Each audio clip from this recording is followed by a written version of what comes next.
Thái Sơn, dân ta cùng nhau mở mang mở cõi, thống nhất Gia Sơn, xây dựng đất nước. Trải qua ngàn năm văn hiến, đất nước lúc thịnh lúc suy, giặc ngoại xâm mỗi thời một khác, nhưng tinh thần dân tộc thì không bao giờ mất đi. Cho tới khi Đảng ta ra đời, tinh thần ấy càng được nâng cao, dân ta hòa thành một khối, bất kể già trẻ, gái trai đều mang trong mình tinh thần mục tiêu hòa bình cho dân tộc. Tuổi trẻ Vĩnh Phúc ngày hôm nay có được những ngày mới tươi sáng hơn là nhờ công lao to lớn của các thế hệ cha anh đi trước, để tri ân cho những con người vĩ đại ấy và hướng tới mục tiêu cùng phát triển vững mạnh cùng đất nước. Đội văn nghệ trường Cao đẳng Kinh tế Kỹ thuật Vĩnh Phúc xin được gửi tới hội thi ngày hôm nay chùm ca khúc mang chủ đề Vĩnh Phúc vững bước đi lên với các tiết mục: 1. Lá cờ Đảng, sáng tác Văn An, biểu diễn tốt ca. 2. Linh thiêng Việt Nam, sáng tác Lê Quang, biểu diễn Quang Tiến cùng tốt múa. 3. Ca khúc múa Thanh niên Vĩnh Phúc hướng tới tương lai, sáng tác Hoàng Hưng, biểu diễn tốt múa. 4. Việt Nam ơi mùa xuân đến rồi, sáng tác Huy Du, biểu diễn tốt ca cùng tốt múa.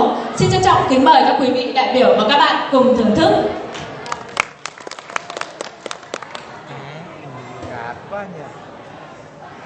Thỏa mất nước, dân ta nô lệ, sống cơ hàn trời đất tối tăm. Một đời đau suốt trăm năm, chim treo trên lửa, cá nằm dưới giặc.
sau còn nghiêng mình cúi đầu trước những chiến công làm rạng rỡ Việt Nam.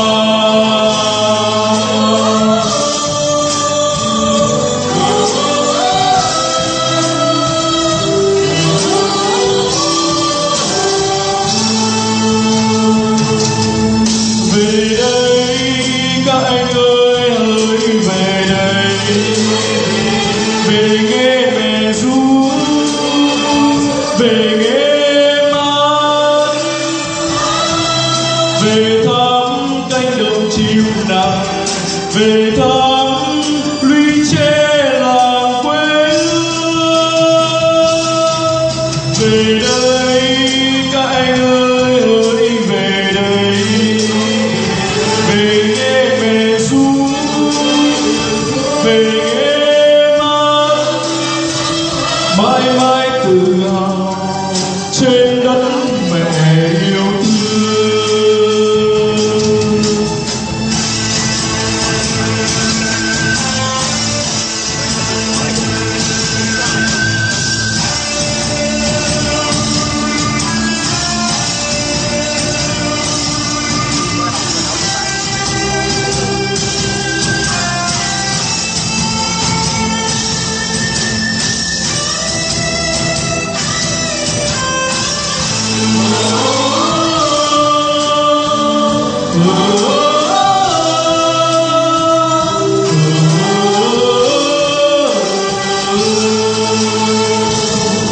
Với các anh những linh hồn không, với các mẹ, các chị, các em, máu đã thấm vào lòng đất Việt để ngàn năm còn mãi tự hào.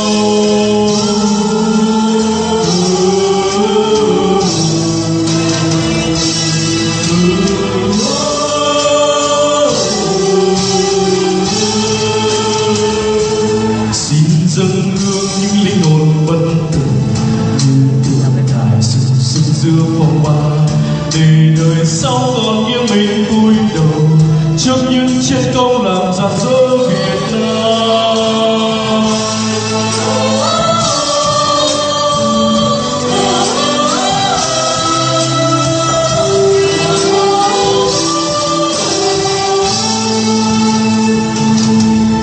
Về đây các anh ơi, hỡi về đây, về nghe mẹ ru, về nghe mát, về thăm cánh đồng chim nặng, về thăm lũy tre làng quê hương. Về đây các anh ơi, hãy về đây, về nghe mẹ ru, về nghe mát, mãi mãi tự hào trên đất mẹ yêu thương. Linh thiêng trời Việt Nam, linh thiêng đất Việt Nam, linh thiêng đất trời Việt Nam. Linh thiêng trời Việt Nam, linh thiêng đất Việt Nam, linh thiêng đất trời Việt Nam.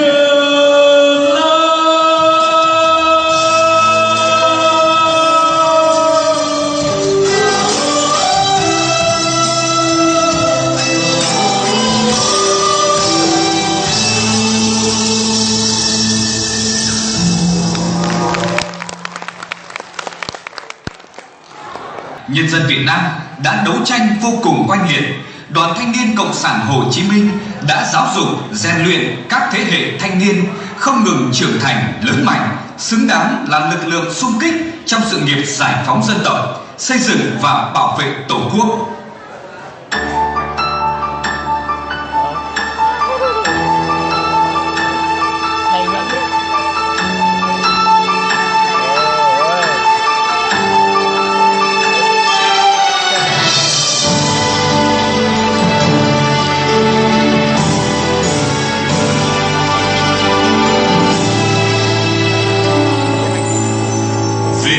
Phúc thanh thang con đường tương lai, khát vọng vẫn tới chân trời, đường tương lai sáng tươi.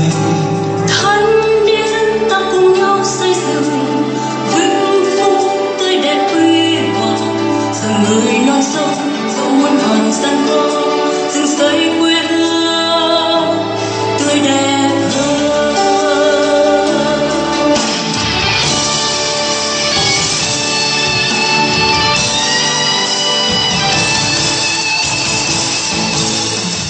Thanh niên với bao ước vọng, dựng xây quê hương nước non đẹp tươi, mang trong tim tình yêu đất nước. Ta đi lên thanh niên vinh phúc, bừng cháy lên ngọn lửa khát khao, bừng cháy lên những trái tim thanh niên thế hệ Hồ Chí Minh. Nào bạn ơi, ta hãy vững vàng, thanh niên tương lai của muôn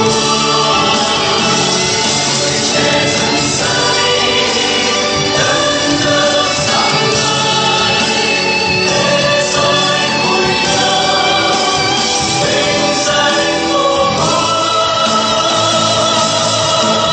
Hãy thắp sáng ngọn lửa trong tim và cháy lên vì một ngày mai, tuổi trẻ hôm nay tương lai mai sau. Ta hãy sống vì một ngày mai sáng tươi.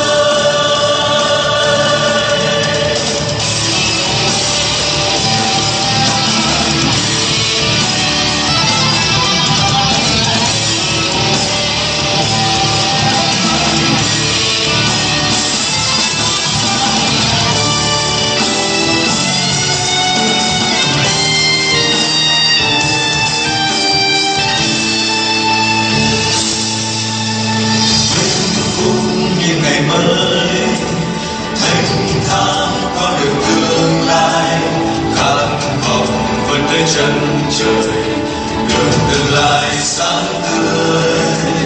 Thanh niên ta cùng nhau xây dựng vinh phúc tươi đẹp huy hoàng, dòng người non sông dẫu muôn vàn gian khó, dựng xây quê hương tươi đẹp hơn.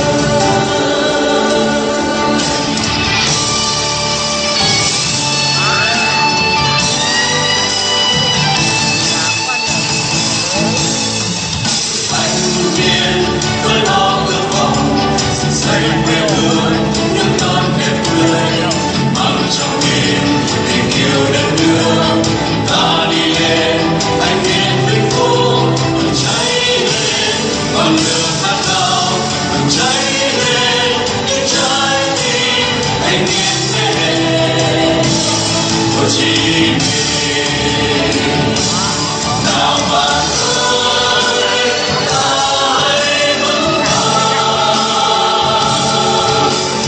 thanh niên tương lai của muôn trẻ dần xây đất nước sáng ngời, thế giới vui nhớ vinh danh tổ quốc. Hãy thắp sáng ngọn lửa trong tim và cháy lên vì một ngày mai, tuổi trẻ hôm nay tương lai mai sau. Ta hãy sống vì một ngày mai sáng tươi. Hãy thắp sáng ngọn lửa trong tim và cháy lên vì một ngày mai, tuổi trẻ hôm nay tương lai mai sau. Ta hãy sống vì một ngày mai sáng tươi.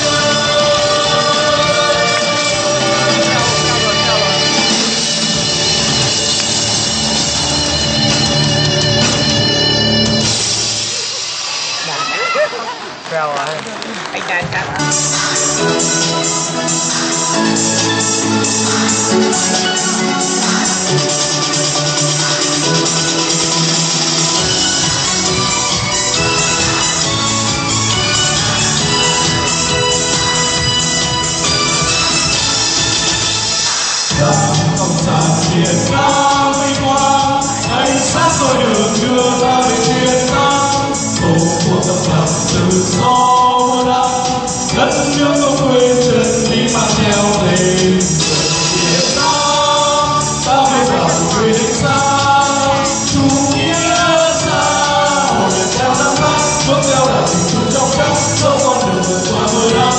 Việt Nam ơi, mùa xuân đến rồi. Việt Nam hàng trường đi danh lam, băng với chân trời vinh quang một chiến thắng.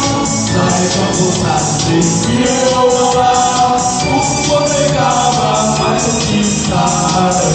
Việt Nam ta biết bảo tình nguyện đến xa, chủ nghĩa xã hội theo năm bước theo là tình chung trong trắng dẫu con đường vượt qua mưa nắng. Việt Nam ơi, mùa xuân đến rồi.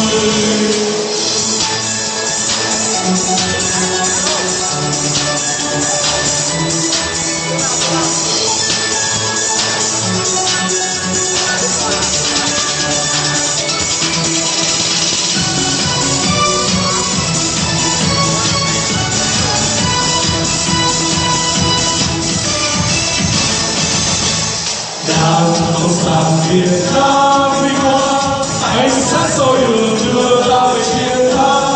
Tổ quốc độc lập tự do lắm, đất nước không quên chân lý mang theo tên người Việt Nam. Ta tin vào cuộc nguyện sáng, chủ nghĩa xã hội theo năm tháng, bước theo đảng tình chung trong trắng dẫu con đường vượt qua mưa nắng. Việt Nam ơi, mùa xuân đến rồi.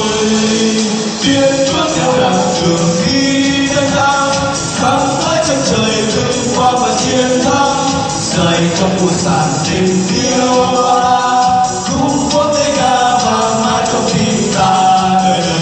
Việt Nam ta tin vào kỷ nguyên ánh sáng, chủ nghĩa xã hội đẹp theo năm tháng, bước theo đảng tình chung trong trắng dẫu con đường vượt qua mưa nắng. Việt Nam ơi, mùa xuân đến rồi. Việt Nam ta tin vào kỷ nguyên ánh sáng, chủ nghĩa xã hội đẹp theo năm tháng, bước theo đảng tình chung trong trắng dẫu con đường vượt qua mưa nắng. Việt Nam ơi, mùa xuân đến rồi. Việt Nam ta tin vào kỷ nguyên ánh sáng, chủ nghĩa xã hội đẹp theo năm tháng, bước theo đảng tình chung trong trắng dẫu con đường vượt qua mưa nắng. Việt Nam ơi, mùa xuân đến rồi. Chúng ta vừa được thưởng thức phần dự thi của các bạn sinh viên đến từ trường Cao đẳng Kinh tế Kỹ thuật Vĩnh Phúc, một chương trình được dàn dựng vô cùng công phu và đặc sắc. Xin quý vị hãy nổ một tràng pháo tay thật lớn để chúc mừng trường Cao đẳng Kinh tế Kỹ thuật Vĩnh Phúc đã hoàn thành xuất sắc phần dự thi của mình ạ.